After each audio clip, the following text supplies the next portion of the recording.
അസ്സലാമു അലൈക്കും വറഹ്മത്തുള്ളാഹി. ഖുർആൻ ഹദീസ് പഠന സംരംഭത്തിലെ ഇന്നത്തെ പുതിയ ക്ലാസ്സിലേക്ക് എല്ലാവർക്കും ഹൃദ്യമായ സ്വാഗതം.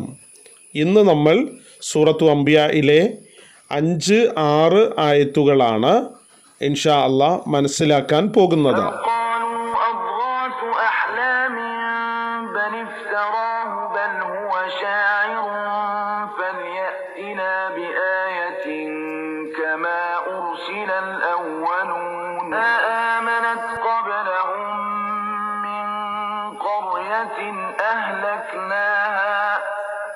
أفهم يؤمنون بل قالوا أضغاث أحلام بل افتراه بل هو شاعر فليأتنا بآية كما أرسل الأولون ما آمنت قبلهم من قرية أهلكناها أفهم يؤمنون بسم الله الرحمن الرحيم بل قالوا أضغاث أحلام بل افتراه بل هو شاعر فليأتنا بآية كما أرسل الأولون ما آمنت قبلهم من قرية أهلكناها أفهم يؤمنون. ഇനി ആയത്തുകൾ ഓതുമ്പോൾ നമ്മൾ ശ്രദ്ധിക്കേണ്ട കാര്യങ്ങളൊന്ന് പറഞ്ഞു പോകാം. ബൽ ഖാലു അദ്ആസു അഹ്ലാമിൻ ബൽ ഇഫ്തറാ. അവിടെ എന്തൊക്കെ കാര്യങ്ങളാണ് ശ്രദ്ധിക്കേണ്ടത്? ഖ എന്നുള്ള അക്ഷരം ശ്രദ്ധിക്കുക. ഖാലു അദ്ഗാസു ഗൈനാണ്, സാധാരണ സായല്ല സ ആണ്.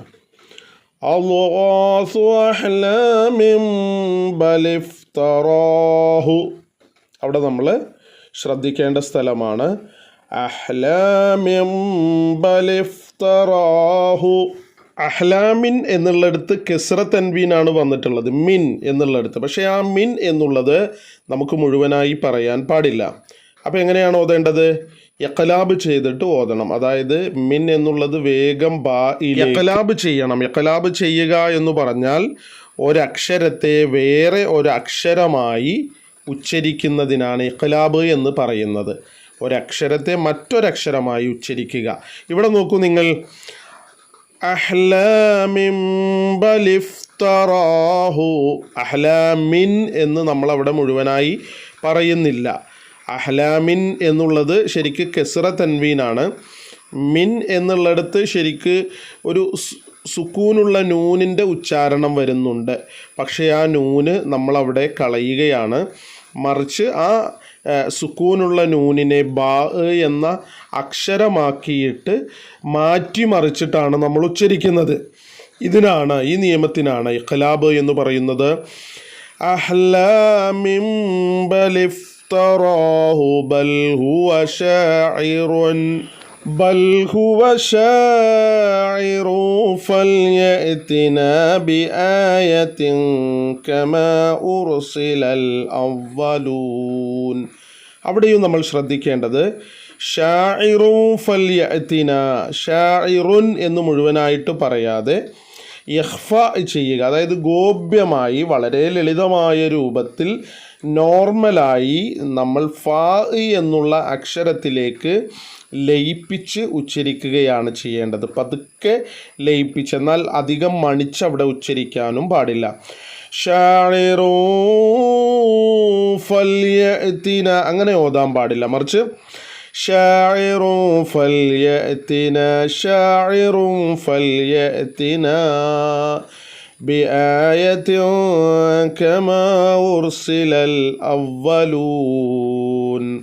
അവിടെയും ബിആയത്തിൻ ബിആയത്തിൻ കമ വേഗം കാഫിലേക്ക് പോവുകയാണ് ചെയ്യേണ്ടത്. ഇങ്ങനെ ഈ രണ്ടിടത്തും ഇഖ്ഫ ചെയ്യുക, അതായത് ഗോപ്യമായി ലളിതമായി നമ്മൾ ഉച്ചരിക്കണം എന്നാണ് ഈ പറഞ്ഞതിൻ്റെ അർത്ഥം. അടുത്ത ആയത്ത് നമുക്കൊന്ന് ഓതി നോക്കാം. മാ ആമനത് ഖബ്ലഹും മിൻ ഖറിയത്തിൻ അഹ്ലക്നാഹാ. അവിടെ നമ്മൾ ശ്രദ്ധിക്കേണ്ടത് ഖബ്ലഹും, ഖ എന്നുള്ള അക്ഷരമാണ്. ബ നമ്മൾ വ്യക്തമായിട്ട് ഉച്ചരിക്കണം. ഖബ്ലഹും മിൻ ഖറിയത്തിൻ, ഖറിയത്തിൻ എന്ന് പൂർണ്ണമായി ഓതണം. അവിടെ നോക്കൂ, രണ്ട് മീമ് വന്നിട്ടുണ്ട്. ഖബ്ലഹും മിൻ, അതായത് സുക്കൂനുള്ള മീമാണ് ആദ്യത്തേത്, അതിനുശേഷം ഹർക്കത്തുള്ള ഒരു മീമ് വന്നു. അങ്ങനെ വരുമ്പം നമ്മൾ ഇദ്ആമു ബിഉന്ന, ഉന്നത്തോടുകൂടി നന്നായി രാഗത്തോടെ മണിച്ച് ഓതണം. ഖബ്ലഹും മിൻ ഖറിയത്തിൻ അഹ്ലക്നാഹാ അഫഹും യുഅ്മിനൂൻ. മാ ആമനത് ഖബ്ലഹും മിൻ ഖറിയത്തിൻ അഹ്ലക്നാഹാ അഫഹും യുഅ്മിനൂൻ. കഴിഞ്ഞ ആയത്തിൻ്റെ തുടർച്ചയായിട്ടാണ് ഈ ആയത്ത് വന്നിട്ടുള്ളത്. 4-ാമത്തെ ആയത്തിൽ പറഞ്ഞത് നബി സല്ലല്ലാഹു അലൈഹി വസല്ലമ പറഞ്ഞ ഒരു കാര്യമാണ്. എൻ്റെ രക്ഷിതാവ്, അതായത് എൻ്റെ അള്ളാഹു, ആകാശത്തും ഭൂമിയിലും വെച്ച് പറയുന്നതൊക്കെ അറിയുന്നവനാണ്. അള്ളാഹു ആകാശത്തുള്ളതും ഭൂമിയിലുള്ളതും അറിയുന്നവനാണ്. അവനെല്ലാം കേൾക്കുന്നവനും അറിയുന്നവനുമത്രേ. അള്ളാഹുവിൻ്റെ വിശേഷണമാണ് പ്രവാചകൻ സല്ലല്ലാഹു അലൈഹി വസല്ലം അവിടെയുള്ള മക്ക മുശ്രിക്കുകൾക്ക് പറഞ്ഞു കൊടുത്തത്. അപ്പോൾ അവരുടെ മറുപടി എന്തായിരുന്നു എന്നാണ് അടുത്ത ആയത്തിൽ വന്നിട്ടുള്ളത്.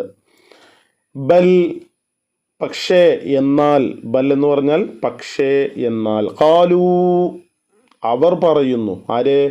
മക്ക മുശ്രിക്കീങ്ങളായ ആളുകൾ പറയുന്നത് എന്താ?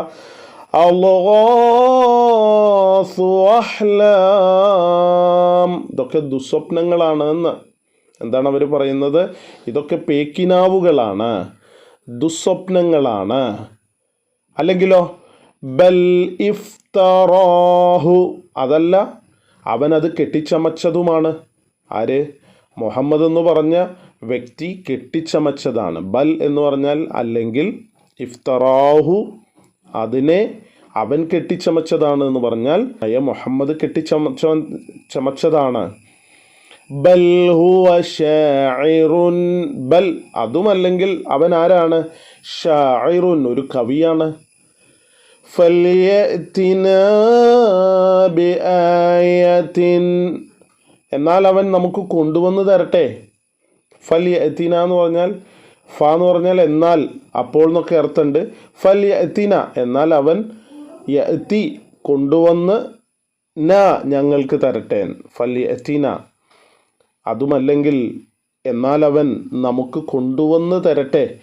ബിആയത്തിൻ ഒരു ദൃഷ്ടാന്തത്തെ, ഒരു ആയത്തിനെ, ഒരു അദൃശ്യമായ കഴിവിനെ അവൻ കൊണ്ടുവന്നു തരട്ടെ. ബിആയത്തിൻ ഒരു ദൃഷ്ടാന്തത്തെ.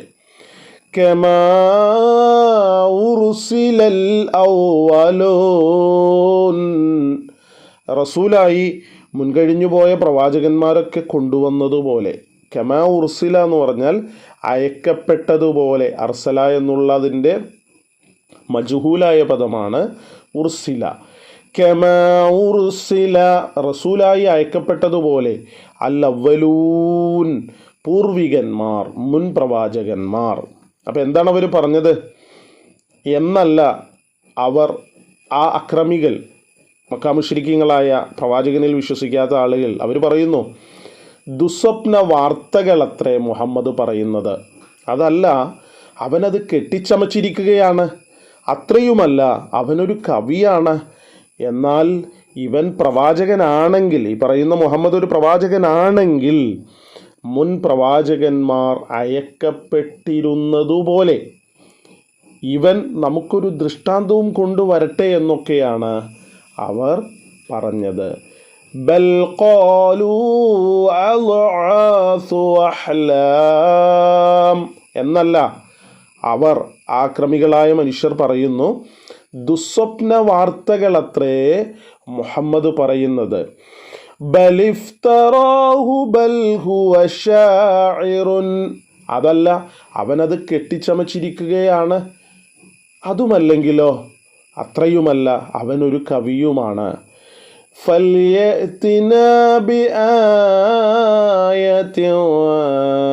എന്നാൽ ഇവൻ പ്രവാചകനാണെങ്കിൽ ഇവൻ നമുക്കൊരു ദൃഷ്ടാന്തം കൊണ്ടുവരട്ടെ. കമാ ഉർസിലൽ അവ്വലൂൻ, മുൻ പ്രവാചകന്മാർ അയക്കപ്പെട്ടിരുന്നത് പോലെ അവരൊക്കെ ദൃഷ്ടാന്തവും കൊണ്ടാണ് വന്നിരുന്നത്. അതുപോലെ മുഹമ്മദും അങ്ങനെ ദൃഷ്ടാന്തവും കൊണ്ടുവരട്ടെ. അടുത്ത ആയത്ത് മാ ആമനത് ഖബ്ലഹും, മാ ആമനത് വിശ്വസിച്ചിട്ടില്ല, ഖബ്ലഹും ഇവരുടെ മുമ്പ്, ഇപ്പോൾ ഈ പറയുന്ന മക്കാ മുശ്രിക്കുകളുടെ മുമ്പ് വിശ്വസിച്ചിട്ടില്ല. മിൻ ഖർയത്തിൻ, ഒരു നാടും ഒരു രാജ്യവും ഒരു നാട്ടുകാരും വിശ്വസിച്ചിട്ടില്ല. അഹ്ലക്നാഹാ, നാം അതിനെ നശിപ്പിച്ചിരിക്കുന്നു. അങ്ങനെയുള്ള ആളുകളെ, നാടുകളെ നാം നശിപ്പിച്ചിരിക്കുന്നു. അഫഹും, എന്നിരിക്കെ ഇവരുണ്ടോ, അല്ലെങ്കിൽ ഇവരാണോ, യുഅ്മിനൂൻ വിശ്വസിക്കുന്നു. ഇവരുടെ മുമ്പ് നാം നശിപ്പിച്ച ഒരു നാടും നാട്ടുകാരും വിശ്വസിക്കുകയുണ്ടായിട്ടില്ല. എന്നിരിക്കെ ഇവരുണ്ടോ വിശ്വസിക്കുന്നു. മാ ആമനത് ഖബ്ലഹും മിൻ ഖർയത്തിൻ അഹ്ലക്നാഹാ, ഇവരുടെ മുമ്പ് നാം നശിപ്പിച്ച ഒരു നാടും നാട്ടുകാരും വിശ്വസിക്കുകയുണ്ടായിട്ടില്ല. അഫഹും യുഅ്മിനൂൻ, എന്നിരിക്കെ ഇവരുണ്ടോ വിശ്വസിക്കുന്നു എന്ന ഒരു ചോദ്യമാണ് ഈ ആയത്തിലൂടെ ചോദിക്കുന്നത്. എന്തായാലും ഈ രണ്ടായത്തുകളുടെയും അമാനി മൗലവിയുടെ തഫ്സീറിൽ വന്നിരിക്കുന്ന വിശദീകരണത്തിലേക്ക് നമുക്കൊന്ന് പോകാം. അവിശ്വാസികളുടെ ചില ദുസ്സമ്പ്രദായങ്ങളാണ് നാം ഇവിടെ കാണുന്നത്. അള്ളാഹുവിങ്കൽ നിന്ന് ലഭിക്കുന്ന സന്ദേശങ്ങളിലേക്ക് അവർ ചെവി കൊടുക്കുന്നില്ല. അള്ളാഹു ഇറക്കുന്ന ആയത്തുകളിലേക്ക്, അള്ളാഹു ഇറക്കുന്ന വചനങ്ങളിലേക്ക് ഇവർ ചെവി കൊടുക്കുന്നില്ല. മാത്രമല്ല, ഇവർ തനി പരിഹാസത്തിലും വിളയാട്ടത്തിലും മുഴുകിയിരിക്കുകയുമാകുന്നു. പരിഹസിക്കുകയാണ് റസൂലിനെ. അദ്ആസു അഹ്ലാം എന്നൊക്കെ പറഞ്ഞാൽ പരിഹസിക്കുകയാണ്, പേക്കിനാവുകളാണ്. അവൻ മോശപ്പെട്ട കിനാവുകൾ, സ്വപ്നങ്ങൾ, ദുസ്വപ്നങ്ങൾ കണ്ടിരിക്കുകയാണ്. നബി സല്ലല്ലാഹു അലൈഹി വസല്ലമയെ പറ്റി എന്തെല്ലാം കള്ളപ്രചാരങ്ങളാണ് നടത്തേണ്ടതെന്ന് അവർ ചിലപ്പോൾ ഗൂഢാലോചന നടത്തുന്നു. എന്തൊക്കെ കള്ളപ്രചാരണങ്ങളാണ് നടത്തേണ്ടത് എന്ന് അവർ തന്നെ ഗൂഢാലോചന നടത്തുകയാണ്. അങ്ങനെ പല അപവാദങ്ങളും അവർ പുറപ്പെടുവിപ്പിക്കുന്നു. തങ്ങളുടെ നിഷേധത്തിനും പരിഹാസത്തിനും ആ അപവാദങ്ങളെ അടിസ്ഥാനമാക്കുകയും ചെയ്യും. മുഹമ്മദ് നമ്മെപ്പോലെയുള്ള ഒരു മനുഷ്യനാണല്ലോ, പിന്നെ എങ്ങനെയാണ് അവൻ ദൈവദൂതനാവുക? ദൈവദൂതനാണെങ്കിൽ അവനൊരു മലക്കായിരിക്കേണ്ടതല്ലേ എന്നിങ്ങനെ അവർ ജൽപ്പിക്കുകയാണ് ചെയ്യുന്നത്. പ്രവാചകനല്ലെങ്കിൽ പിന്നെ ആരാണ്? ഇതാണ് അടുത്ത പ്രശ്നം. വ്യാജ പ്രസ്താവനകൾക്ക് സ്ഥിരതയുണ്ടാവുകയില്ലല്ലോ. ഒരിക്കൽ ജാലവിദ്യക്കാരനാണെന്ന് അവർ പറയും, മറ്റൊരിക്കൽ ദുസ്വപ്നങ്ങൾ കണ്ടു എന്തൊക്കെയോ പറയുകയാണെന്ന്, പിച്ചും പേയും പറയുകയാണെന്നും അവർ പറയും. മറ്റൊരിക്കൽ അവനൊരു കവിയാണെന്ന് പറയും. പിന്നീടൊരിക്കൽ അവൻ കള്ളം കെട്ടിപ്പറയുകയാണെന്നും. അങ്ങനെ ഓരോ സമയത്തും ഓരോന്നായി ഈ കൂട്ടർ പറഞ്ഞു പരത്തും. ചില അവസരങ്ങളിൽ മുൻകഴിഞ്ഞ നബിമാരുടെ കൈക്ക് വെളിപ്പെട്ടിരുന്ന ദൃഷ്ടാന്തങ്ങൾ പോലെയുള്ള ഒരു ദൃഷ്ടാന്തം കാട്ടിക്കൊടുക്കുവാൻ നബി സല്ലല്ലാഹു അലൈഹി വസല്ലമയെ അവർ വെല്ലുവിളിക്കുകയും ചെയ്യും. ദൃഷ്ടാന്തം കൊണ്ടുവരാനുള്ള വെല്ലുവിളിയെപ്പറ്റി മറ്റു സൂറത്തുകളിലും നമുക്ക് കാണാൻ കഴിയും. സൂറത്ത് ത്വാഹയിലും ഈ വെല്ലുവിളി നമുക്ക് കാണാൻ കഴിയുന്നുണ്ട്. 133 വചനം. അവർ, അവിശ്വാസികൾ പറയുന്നു, അവൻ നബി സല്ലല്ലാഹു അലൈഹി വസല്ലം തൻ്റെ റബ്ബിൻ്റെ പക്കൽ നിന്ന് ഞങ്ങൾക്ക് ഒരു ദൃഷ്ടാന്തവും കൊണ്ടുവരാത്തതെന്താണ്? പൂർവ ഗ്രന്ഥങ്ങളിലുള്ളതിൻ്റെ തെളിവ് അവർക്ക് വന്നിട്ടില്ലേ എന്നും ചോദിക്കുന്നുണ്ട്. ഈ വെല്ലുവിളിയെ നേരിടാതിരിക്കുവാനുള്ള ഒരു പ്രധാന കാരണം കൂടി ഇവിടെ ചൂണ്ടിക്കാണിക്കപ്പെടുന്നു. മുൻകഴിഞ്ഞ പല സമുദായങ്ങളും അവരുടെ നബിമാരോട് ഇതുപോലെ ദൃഷ്ടാന്തങ്ങൾക്ക് ആഹ്വാനം നൽകുകയും, അതായത് ദൃഷ്ടാന്തങ്ങൾ കാണിച്ചു തരൂ എന്നാൽ ഞങ്ങൾ വിശ്വസിക്കാമെന്ന് പറയുകയും, ആവശ്യപ്പെട്ട ദൃഷ്ടാന്തങ്ങൾ കണ്ടാൽ വിശ്വസിച്ചു കൊള്ളാമെന്ന് ഏൽക്കുകയും ചെയ്തിട്ടുണ്ട്. പക്ഷേ ദൃഷ്ടാന്തങ്ങൾ വെളിപ്പെട്ടപ്പോൾ, ദൃഷ്ടാന്തങ്ങൾ അവരിലേക്ക് ഇറക്കപ്പെട്ടപ്പോൾ അവരത് നിഷേധിക്കുകയും അങ്ങനെ അവർ മുഴുവനായും നശിപ്പിക്കപ്പെടുവാൻ കാരണമായിരിക്കുകയുമാണ് ഉണ്ടായത്. അതിൽ നിന്ന് വ്യത്യസ്തമായ ഒരു നില അല്ലെങ്കിൽ വ്യത്യസ്തമായ ഒരു അവസ്ഥ ഇക്കാണുന്ന പ്രവാചകന്റെ മക്ക മുശ്രിക്കീങ്ങളിൽ നിന്ന് പ്രതീക്ഷിച്ചുകൂടാ. ഈ വസ്തുതയാണ് 6-ാം വചനം നമുക്ക് വെളിപ്പെടുത്തി തരുന്നത്. ഒരു തവണ കൂടി നമുക്ക് ഈ 2 ആയത്തുകളും പാരായണം ചെയ്ത് ഇൻഷാ അല്ലാഹ് അവസാനിപ്പിക്കാം. ബൽ ഖാലൂ അദ്ആസു അഹ്ലാമിൻ ബൽ ഇഫ്തറാഹു ബൽ ഹുവ ശാഇർ ഫൽയഅ്തിനാ ബിആയത്തിൻ കമാ ഉർസിലൽ അവ്വലൂൻ മാ ആമനത് ഖബ്ലഹും മിൻ ഖർയത്തിൻ അഹ്ലക്നാഹാ അഫഹും യുഅ്മിനൂൻ.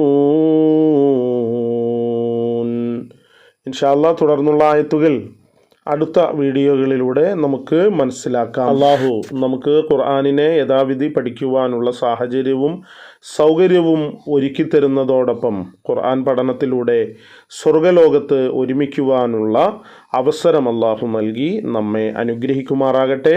അസ്സലാമു അലൈക്കും വറഹ്മത്തുള്ളാഹി.